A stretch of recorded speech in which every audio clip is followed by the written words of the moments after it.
Bom dia, irmã Ângela. Bom dia, Otávio. Muito obrigado por aceitar este convite. Bem-vindo a este ciclo de conversas sobre um livro que eu penso que merece muita atenção, por isso é que vamos dedicar este ciclo, Viver na Luz de Deus, o itinerário espiritual de Lúcia de Jesus. A primeira pergunta tem a ver com uma passagem deste livro, na sua página 21. A figura da irmã Lúcia, da vidente, da Lúcia de Jesus, da menina Lúcia que tanta gente tem como referência, é facilmente reconhecível. Eu atrevo-me a dizer que é pouco conhecida ainda. O livro, com estes textos inéditos, traz com este percurso íntimo de Lúcia nos seus anos de religiosa, ajuda a ver para lá da experiência de vidente que no fundo ele cristalizou em tantas pessoas.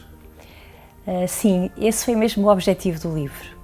Dar a conhecer a figura desta mulher para lá da vidente. Porque para lá daquela menina que tem uma experiência especial de Deus na sua infância, há uma história de amor entre Deus e a Lúcia. E no fundo é essa história de amor que se desenvolveu, que se desenrolou, que se viveu ao longo de 97 anos. Só o facto de ter dito isto já faz que a minha leitura seja diferente mentalmente, é curioso. Muito bonito isso. Sim, porque isto escapa-se-nos. Lúcia é uma mulher individual, única. Claro que teve uma missão que imediatamente a coloca numa dimensão universal, mundial. É uma figura com uma dimensão universal. Mas por vezes esquecemos-nos que foi uma mulher, criada por Deus, amada por Deus, que numa determinada altura da sua vida tem uma vocação, tem uma missão. Sim, a missão é especial, mas a Lúcia é apenas uma mulher.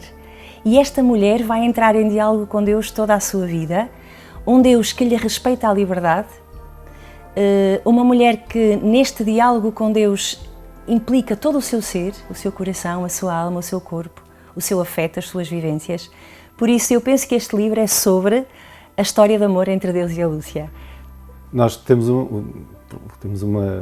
algo diferente em relação a muitas pessoas, é que já lemos o livro, no seu caso com muito mais cuidado, ajudou a escrever. Sim. Mas para quem ainda não conheceu, para quem ainda está a ouvir, por exemplo, pela primeira vez falar desta obra, o que é que ela traz de diferente? Então, o que a obra traz de diferente é, para além de uma forma sistemática, apresentar o seu itinerário espiritual, com as diferentes etapas do seu caminho interior, dá a conhecer muitos dos seus escritos íntimos, aquilo que se chama O Meu Caminho, que é o seu diário, que ela intitulou O Meu Caminho. E a grande novidade deste livro é que, ao fazer as afirmações que fazemos sobre o seu itinerário espiritual, temos como provas, como evidências, o que ela escreveu neste seu diário. Por isso esta é a grande novidade. E que não era conhecido ainda do público. Sim, a maior parte do seu diário não é ainda conhecido, ou claro. na totalidade, porque é um escrito que está na Posício dela, na Santa Sé, no Dicasteiro para a Causa dos Santos, e durante os próximos anos não vai ser possível publicá-lo, não antes da sua canonização. Publicá-lo na sua íntegra. É-nos dada já a autorização para publicar excertos, precisamente que facilitem o conhecimento e o acesso à vida interior desta mulher. O ponto da canonização é um dos pontos que eu gostaria de falar, que eu penso que é importante para responder àquela primeira pergunta. Este processo que está a ser feito há tantos anos, com muito cuidado, também justifica a sua demora, esta enorme leitura do volume de escritos e de reflexões da irmã Lúcia, tem como objetivo provar que esta religiosa portuguesa foi alguém que pode ser apresentado ao mundo como modelo de santidade. O que está aqui em causa é todo o percurso da sua vida, não é apenas aquela experiência específica das aparições de Fátima. É isso que torna o trabalho também tão interessante, perceber que aquilo que vai ser apresentado como modelo de santidade, esperemos todos, aos católicos, é efetivamente uma vida e não apenas um acontecimento, ou vários acontecimentos, mas uma vida. Sim, e é isso mesmo, Otávio. A Lúcia tem uma experiência na infância, mas depois vai sair desta atmosfera do sobrenatural que a envolveu nesta infância. E sai muito rapidamente. Logo após a morte do Francisco e da Jacinta, a Lúcia é a única que fica, a única sobrevivente dos três videntes, e a partir daqui ela vai ter um percurso como o nosso, onde a sua liberdade pode escolher ou não aderir à vontade de Deus, onde a vontade de Deus se exprime através das circunstâncias da vida. E as circunstâncias da vida são pessoas que a amam e que lhe querem bem e pessoas que não acreditam nela nem acreditam na sua missão. Não vou dizer que não lhe que não lhe querem bem, mas que não a compreendem. E também o seu percurso de vida como consagrada, e ela sente a vocação para o chamamento à vida consagrada, é algo que ela sente e que ela escolhe, tem todas as dificuldades próprias de um seguimento de Jesus numa consagração especial. O que é que eu quero dizer? Que é uma vida perfeitamente normal, sem nada de extraordinário depois, com todas as dificuldades inerentes à fidelidade a uma vocação e a uma missão que é dada pelo Senhor. Há aqui neste livro uma afirmação de fundo. Sim. De que se trata do principal escrito de Lúcia. Sim. O meu caminho. Nós estamos muito habituados, também naturalmente, pela proximidade com Fátima, a conhecer as memórias da irmã Lúcia ou outros escritos que têm sobre a interpretação da mensagem de Fátima, mas o facto de se entender que esta detalhada descrição e reflexão sobre o que foi a vida interior, a vida espiritual desta religiosa é o seu principal escrito, tem também relevância para a forma de entender esta figura também no futuro? Sim, efetivamente é o seu principal escrito sobre si mesma e sobre os seus acontecimentos. Quero só sublinhar que a irmã Lúcia, como tudo o resto que escreve, fala por obediência. As 4 primeiras memórias que dão origem depois ao livro Memórias da Irmã Lúcia foram cartas escritas para o bispo a seu pedido, onde ele pede explicitamente que relate os acontecimentos, mas são livros sobre os acontecimentos de Fátima. Claro que ela entende que, ainda que não queira, fala um pouco de si. Ela até tem alguma repugnância, mesmo em falar de Francisco e da Jacinta, porque sabe que falando deles vai falar de si. E ela não quer falar de si, ela quer passar despercebida. Ora, este escrito, O Meu Caminho, é uma ordem dada pelo bispo na década de 40, em 1943 aproximadamente, e a ordem é que ela escreva de novo os acontecimentos, ainda que acrescente factos que nas memórias, no seu livro não está explícito, mas que vá escrevendo o que se passa no seu interior, os encontros que tem, a forma como ela vai lendo o seu papel de transmissora da mensagem. Enfim, é isto que a Lúcia faz. E fala por obediência e vai, por diversas vezes, repetir que o está a fazer por obediência. É um escrito que ela redige entre 1943 até 2004, são as últimas entradas, portanto um ano antes da sua morte. É composto por 4 cadernos e depois tem mais um caráter de agenda, onde ela, numa primeira fase, claro, faz um grande exercício de analepse, vai ao passado e começa a relatar desde a experiência da sua primeira comunhão, os acontecimentos das aparições, a morte dos seus primos, a sua passagem para o Porto, a ida para Doroteia e depois, enfim, vai mais num contexto do presente, acaba por descrever o seu dia-a-dia, os seus acontecimentos, sobretudo os encontros especiais, com figuras especiais que vai tendo concretamente no Carmelo. Esses 50 anos de vida escondida, de vida de clausura no Carmelo Santa Teresa, onde depois acaba também por falecer, são vistos de outra maneira agora que temos ao nosso dispor como leitores este diário íntimo e perceber que vida foi esta que importa. Como é que podemos perceber melhor a irmã Lúcia? Olha, isto é o trabalho de uma vida, é verdade. Otávio. Sim, sim. Primeiro porque estamos a falar de algo muito íntimo, mas depois porque a surpresa para mim foi muito grande. Efetivamente, ela está escondida, entre aspas, num Carmelo, típico da espiritualidade carmelita, de clausura, mas tem uma atividade intensíssima. Por um lado, na sua missão de difusão da mensagem de Fátima, que ela fala através da escrita, sobretudo. Concretamente através das cartas, às quais ela responde, onde vai explicitando alguns conceitos, onde vai indiretamente falando de alguns aspectos que considera mais importante. Mas no seu próprio escrito há a sua reflexão sobre os elementos mais importantes da mensagem de Fátima. Sobretudo, por exemplo, muito interessante, logo após o concílio, onde muitas das práticas da devoção mariana estão a cair em desuso, sim, por má compreensão da importância de Maria, ela, por exemplo, tem as páginas mais belíssimas sobre a importância do Rosário, que é algo que anterior ao concílio não aparece. Então há temas que surgem após o concílio, precisamente porque ela sente a necessidade de os explicar. por partilhar para mim como leitor, foi muito interessante isso, ou seja, é uma vida escondida, mas não é uma vida desligada do mundo. A irmã Lúcia tem perfeita noção do que está a acontecer no mundo e na Igreja. Exatamente, Otávio, não só porque ela se interessa e lê os jornais que lhe chegam, concretamente o Observatório Romano, que chegava ao Carmelo com muita regularidade, ela lê e transcreve passagens que acha mais importantes, até na leitura com a mensagem de Fátima. Por exemplo, a importância do Santo Padre, a unidade da Igreja. Um episódio extraordinário quando foi a proclamação de Teresa d'Ávila, doutora da Igreja. A importância do papel das mulheres na Igreja. Ou seja, se Teresa d'Ávila é proclamada doutora da Igreja, então quer dizer que ela também pode transmitir a mensagem, também sendo mulher. Enfim, é extraordinário a forma como ela está muito atenta aos acontecimentos que lhe chegam através dos jornais, sobretudo, ou de encontros e conversas, para ela fazer a leitura da história a partir desta experiência de Fátima, que é, no fundo, algo que molda a sua vida. O livro reflete isto que nos tem estado a dizer, que há este diálogo constante entre Carmelo e Fátima na vida de Lúcia. É verdade, Otávio. Olha, este diálogo é feito desde já pela redação do próprio livro. O padre Letel, François-Marie Letel, que é um grande autor e um grande especialista na teologia da santidade, é carmelita.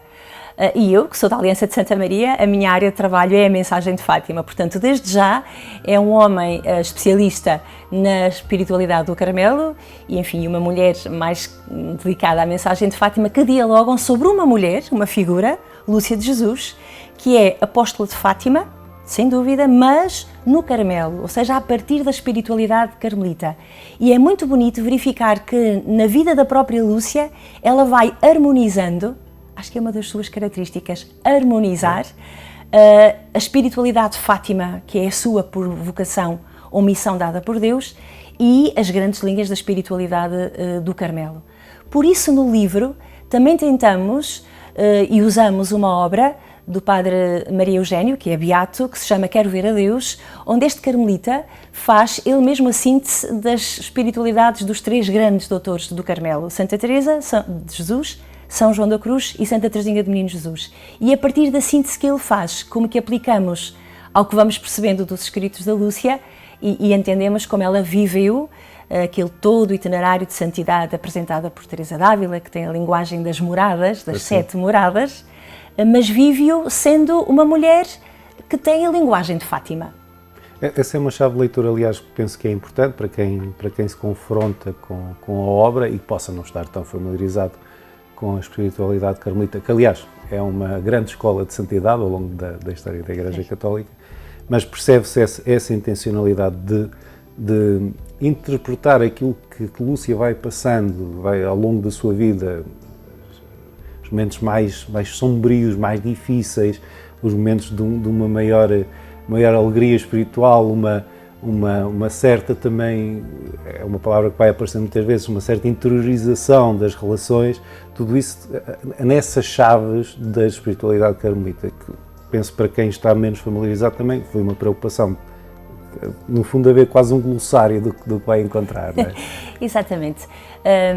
Há ou pode haver algum desconhecimento do que é a vida espiritual, deste itinerário. E quando vamos às obras de Santa Teresa, ficamos assustados porque a linguagem é da época e pode ser difícil para alguém que não é carmelita. Então procurou simplificar, partindo deste simples princípio. Na vida espiritual, ou seja, quando começamos a viver a nossa vida nesta terra, encarnada, mas a partir de Deus e da sua ação em nós, então temos fases, temos diversos períodos de maturidade ou de amadurecimento. Usamos a imagem de Teresa, de Jesus, que é a imagem do castelo, com diversas moradas do exterior para o interior, mas no fundo é um percurso. E procurou-se traduzir este percurso com uma linguagem mais simplificada, sem perder o rigor e a seriedade, e tentando sim perceber o quão a Lúcia, seguindo este caminho, pode ser efetivamente para nós, como há pouco dizia, modelo de santidade. Porque é um caminho que pode ser difícil porque tem a sua dureza, é verdade, tem momentos de uma alegria encantadora e tudo é fácil e vivemos, deixe-me usar na lógica pascal do ressuscitado, mas tem momentos onde somos conduzidos à Quinta-feira Santa, à Sexta-feira Santa, aquilo que João da Cruz chama a noite, Santo Inácio de Loyola diria aridez, desolação, ou seja, uma linguagem que as diferentes escolas vão usando de espiritualidade, mas que significa simplesmente isto, participar no mistério pascal de Cristo, não só na sua ressurreição, mas também na paixão, na morte. E a Lúcia, como qualquer santo, passa por estas fases. Então o livro tem esta dupla dimensão, e ainda bem que faz essa pergunta, porque é isso mesmo, é uma aula de teologia espiritual, entre aspas, ou seja, vamos explicando como é que é isto do caminho de Deus em nós e da resposta do homem, do ser humano, como é que se vai dando esta progressão, e vamos fazendo concretamente, tendo como modelo o itinerário interior de Lúcia de Jesus, que se percebe bem no seu diário, O Meu Caminho. E essa foi a nossa intenção. O livro, naturalmente, neste diálogo entre Fátima e o Carmelo, tem uma parte inicial que é a formação da jovem Lúcia, da sua espiritualidade, acho que marcas que a vão acompanhar sempre. O percurso que a leva até o Carmelo, visto de fora, e sobretudo para quem esteja a ouvir e possa não estar tão familiarizado com o que foi a vida concreta de Lúcia de Jesus, parece uma opção mais óbvia. Temos aqui alguém que é procurada por todas as pessoas porque teve uma experiência única e que querem ouvir falar dessa experiência, e isso cria muito entusiasmo, mas também muito desconforto, tem responsáveis católicos, e portanto a ideia é: vamos esconder esta pessoa. A ida da Lúcia de Jesus pelo Carmelo, fica aqui óbvio, não é a opção mais fácil nem a mais óbvia, e provocou-lhe aliás até algumas resistências e algum sofrimento. É importante também que o público possa perceber isto, que é uma opção pensada do ponto de vista espiritual e não é uma espécie de fuga da realidade para se esconder de nada. Exatamente. A Lúcia sente pela primeira vez a atração pelo Carmelo, que nos registra em 1921. Na sétima aparição, exatamente. Na sétima aparição, ela registra logo que sente o chamamento para a vida consagrada e a atração para o Carmelo. O Sr. Dom José Alves Correia da Silva, que era o bispo de Leiria nessa altura, era do Porto, conhecia bem as Doroteias e, no sentido de proteger a Lúcia, digamos, do assédio de tantos peregrinos que lhe faziam perguntas, e ela era a única, portanto estava exausta e cansada. Por outro lado, para lhe dar formação, tal como Nossa Senhora até lhe tinha pedido na aparição 13 de junho, portanto, por uma questão de proteção da sua saúde física e psicológica, e para a formação, o bispo propõe-lhe ir para o Porto estudar para as Doroteias, onde seria acolhida gratuitamente. Pergunta à mãe e à Lúcia se querem. Temos o registro e o relato deste encontro no Paço de Leiria, e é tão bonito. Elas querem, a Lúcia quer, a mãe, coitada, quer respeitar a vontade da filha, e ela vai para as Doroteias. Logo a seguir, ela quer imediatamente, após esta formação, entrar no Carmelo. Mas como as Doroteias se afeiçoaram a ela, e ela também às Doroteias, numa primeira momento da sua vida, e para dar alegria, quer ao bispo, quer às Doroteias, ela entra para a congregação das religiosas de Santa Doroteia. Mas desde o princípio que notamos, e temos inúmeros registros no seu diário e transcrevemos neste livro, a Lúcia quer ser carmelita. Sim, há registros óbvios de desconforto. Imensos, sim, porque não só as visitas são muitas, ela está muito exposta, não encontra paz para ter uma vida consagrada normal, e embora se encontre feliz e sinta que é importante, ou pelo menos esta é a interpretação que eu dou, Otávio, foi essencial a sua passagem pelas Doroteias. Essencial. Lúcia de Jesus não seria a mulher que foi se não tivesse estado nas Doroteias até 1948. E deixe-me sublinhar isto. As Doroteias tinham uma formação humana extraordinária à época. Estamos na década de 20 e de 30 do século passado. Permitir-lhe, sinto-me, não que eu tenha autoridade para isso, mas eu de facto sinto-me tentado a concordar no sentido em que lhe dá recursos que são fundamentais para aquilo que ela vai viver. Para a sua missão. Ou seja, nós às vezes pensamos, e efetivamente, Otávio, deixe-me dizer, a Lúcia quer ser carmelita. E Deus quer que a Lúcia seja carmelita, por isso ela o sente. E será carmelita a partir de 48. Então podíamos pensar o tempo até lá. Foi um engano? Foi um erro? Não, não foi. Foi também vontade de Deus e foi essencial. Porque a Lúcia vai ganhar ferramentas sociais, humanas, que lhe vão ser importantíssimas para a missão de difundir a mensagem de Fátima, que irá fazer a partir do Carmelo. Ou seja, a Lúcia ganha uma inteligência social, uma inteligência intelectual que desenvolve com a formação que teve nas nas Doroteias, uma dimensão humana, sei lá, é precioso para a formação de Lúcia de Jesus o tempo que ela passa nas Doroteias. Embora a decisão de ir para o Carmelo foi sua e só sua, aliás, teve de lutar para isso, porque nem as Doroteias queriam que ela saísse, nem o Bispo. Nem o Bispo, é verdade. Portanto, ela inclusive vai apelar ao Papa, vai escrever ao Santo Padre, que lhe manda então uma carta a dizer que sim, que cedeu o seu traslado para o Carmelo. Vou acabar esta primeira conversa que passou no instante com uma frase que me disse e que eu quis registrar quando conversámos em Coimbra, na apresentação da obra. É a partir da irradiação da santidade que Lúcia difunde Fátima. Eu tenho pensado muito nela e queria partilhar com quem nos ouve. Como é que surgiu esta convicção? Que realmente esta vida de santidade, que se reconhece e que esperemos depois seja reconhecida oficialmente, é também ela o modo fundamental, aliás, não é também, é o modo fundamental da difusão de Fátima. Essa pergunta é interessantíssima, Otávio, e deixe-me dizer-lhe uma coisa, é um princípio da vida espiritual, que não é tanto aquilo que eu faço ou aquilo que eu digo que tem o impacto da bondade e da santidade, mas é aquilo que eu sou. Aquilo que somos no sentido onde deixamos Deus atuar em nós, onde não somos obstáculo à ação do Espírito Santo, que através de nós quer tocar as pessoas e a história. E este princípio vê-se claramente em Lúcia de Jesus. Ela nunca faz uma conferência sobre Fátima. Ela nunca escreve um artigo para ser publicado numa revista sobre Fátima por vontade sua. A irradiação da mensagem de Fátima faz-se através daquilo que ela é, na fidelidade a Deus.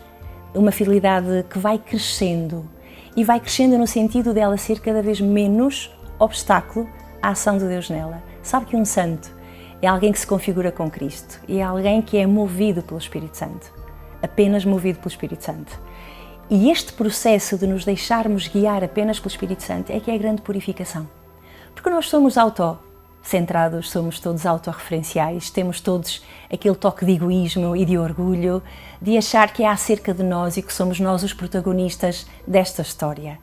A Lúcia também teve essas tentações, ou essa forma de ser e de estar que é própria do ser humano. Então a ação da graça de Deus em nós é precisamente ir tirando estes obstáculos, polindo, purificando, até que a pessoa seja um instrumento totalmente dócil nas mãos de Deus. Portanto, a Lúcia irradia a mensagem de Fátima por este processo de se deixar habitar por Deus totalmente, porque já somos habitados desde o batismo, mas é deixar que essa presença atue através de nós e ilumine o mundo por aquilo que nós somos. E isso, sem dúvida, é a grande irradiação da Lúcia, até porque esteve, de facto, encerrada num Carmelo. De novo, a Lúcia harmoniza isto de estar numa clausura e impactar tanto a história do mundo. Mânjula, muito obrigado por esta primeira conversa. Nós voltamos a encontrar-nos porque depois, na segunda conversa, vamos falar mais sobre um ponto que já aqui afloramos, que são as incompreensões e algumas agruras que marcaram a vida da irmã Lúcia. Muito obrigado. Muito bem. Obrigada, Otávio.